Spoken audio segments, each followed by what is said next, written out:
Andreas, we're here at the, well, could only be described as the big show of the year here in Amsterdam, the Gaugain Gogh. Could you tell us a little about the background between these two painters? They come from a very different background. Van Gogh, the Dutchman, from a Protestant family. Gaugain, from a Franco-Spanish family, grew up in Peru. It has traveled the world. What they have in common, though, is that they were both late beginners. Both had a career, or sort of a career, before they became painters. Van Gogh was trying to become a preacher, an art dealer, a book dealer, or whatnot. Gaugain was a sailor. He worked digging the Panama Canal, and he was a stock exchange broker. Now, the two, at some point, crossed paths in Paris. Could you tell us a little about that? They met in Paris, 1886-87, when Van Gogh came there first. Gaugain had already participated in various impressionist exhibitions. When Van Gogh arrived, he could see the last one of them. He had never seen anything of Impressionism. He was really very far behind. For Gaugain, it was actually almost a style that's passed. So Van Gogh had to catch up. They probably met through Vincent's brother Theo, who was an art dealer, and was perhaps the only art dealer in Paris who was trying to promote the youngest avant-garde, and that's how they both met.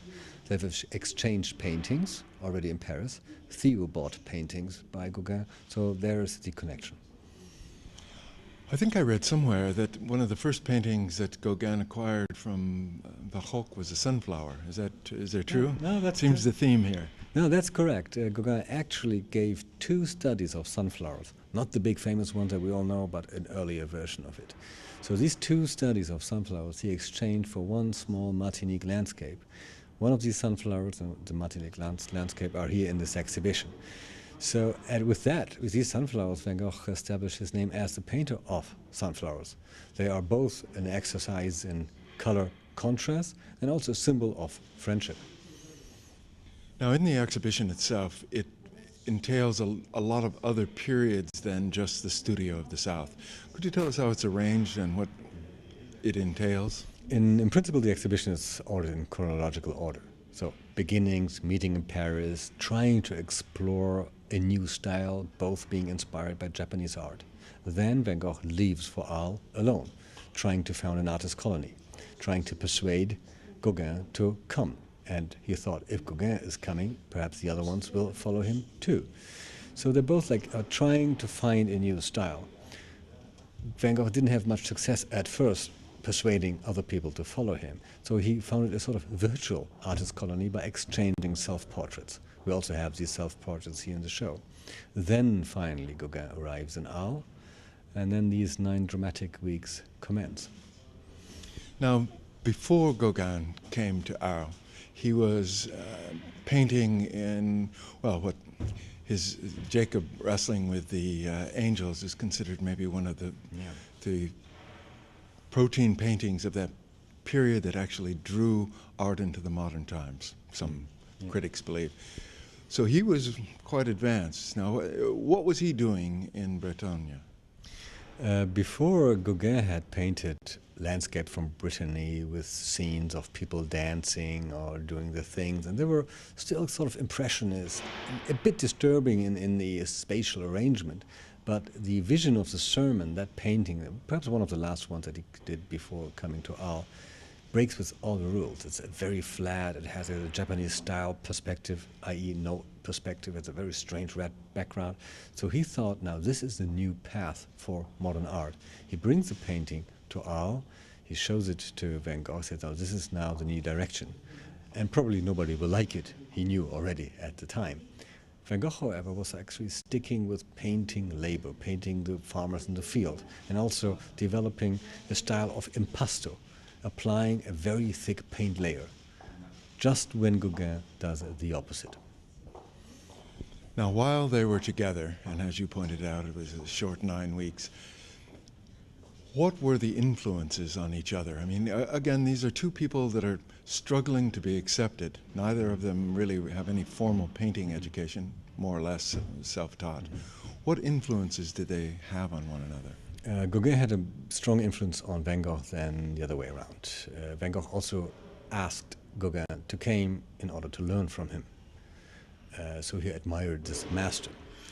He was hoping that Gauguin would inspire him to develop a more interesting, more intellectual art, more philosophical, more symbolist. However, when Gauguin was there, Van Gogh actually realized that this is not really his thing, that he would better stick with his own style. And you can see how both of them timidly attempt to appease the other by going a bit in their respective direction. So, for example, Gauguin does paint landscape next to Van Gogh, although he's probably very bored with painting landscape. And Van Gogh then, at the advice of Gauguin, paints from memory, meaning painting without seeing the landscape or the sitter, the model, just painting out of his own imagination, something Van Gogh had to struggle with and actually failed miserably. Now, I noticed there's a few strange paintings I've never even seen. The novel reader, for example, I've never seen this. Is this part of that influence? That is exactly that painting where he really tries to paint a large-scale painting, I mean the big size painting, with a novel reader that he doesn't see, in a strange light, strange form, strange surfaces and contour lines. Everything is kind of like wrong, although it's still very interesting and fascinating. Even for us, we have seen that painting for the first time at the Chicago venue of the show. It comes from a Japanese private collection. We were stunned. And actually this is perhaps exemplary for the entire exhibition, because we thought we knew everything about Van Gogh, but now seeing his work next to Gauguin, we understand him better, just as much he understood himself better because of Gauguin. Now, there's a couple of chairs down around the corner here, and one is Vincent's chair and one is Gauguin's chair. Now, these are symbolically represent each other. Could you tell us a little about the chairs? Yeah. I don't think Van Gogh had a lot of sense of humor, actually, but these two chair portraits are quite fun. He probably makes a joke, because they were discussing about portraiture, self-portraiture, still lives. Now these are still lives, a chair with something on it, being a portrait, characterizing himself, Van Gogh, or the other one, Gauguin. So the differences are at first hand, very obvious. Van Gogh paints himself as a farmer's chair, very simple. A terracotta floor, onions, tobacco, very simple, primitive. The chair of Gauguin, however, is a much nicer, elaborate fauteuil, almost like a bourgeois chair, on a carpet, books on it, so intellectual inspiration, not nature, as in the case of Van Gogh. One of the most striking differences, however, is that the one chair, Van Gogh's chair, is painted by and at daylight, and it shows daylight. Gauguin's chair is artificial light, painted at night by gaslight. So the painter of the night, who does not need the natural light because he paints from imagination, that's Gauguin. He, Van Gogh, however, needs the natural light because he paints nature.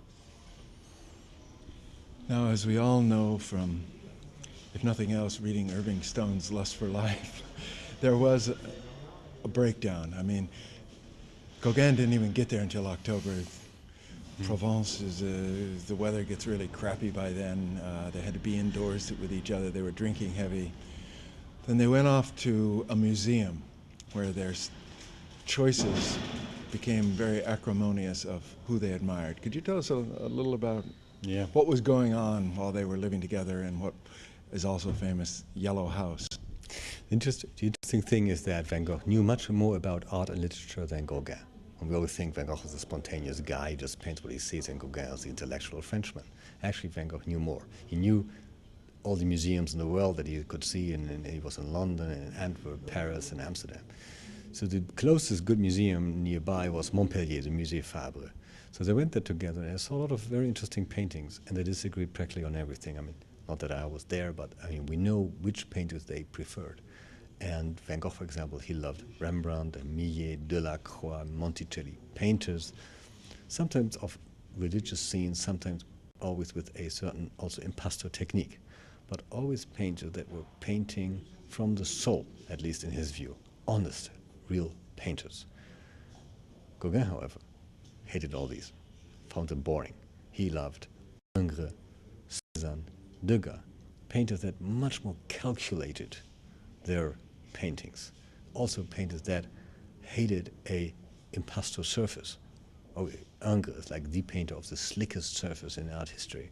That was Gauguin's man, not Van Gogh's. And of course, Monticelli, although he remains obscure as a painter, was more or less Van Gogh's idol in many ways, wasn't he? And Gauguin absolutely hated him. Yeah. Now, the acrimony went on from there. They came back and it didn't get better. What happened then? Well, it got worse and worse. Probably they had a lot of fights. Van Gogh was also jealous because his friend had success with the women in Arles, and of course we don't know how many bars they visited and how long they were staying out at night, drinking, and living an unhealthy life.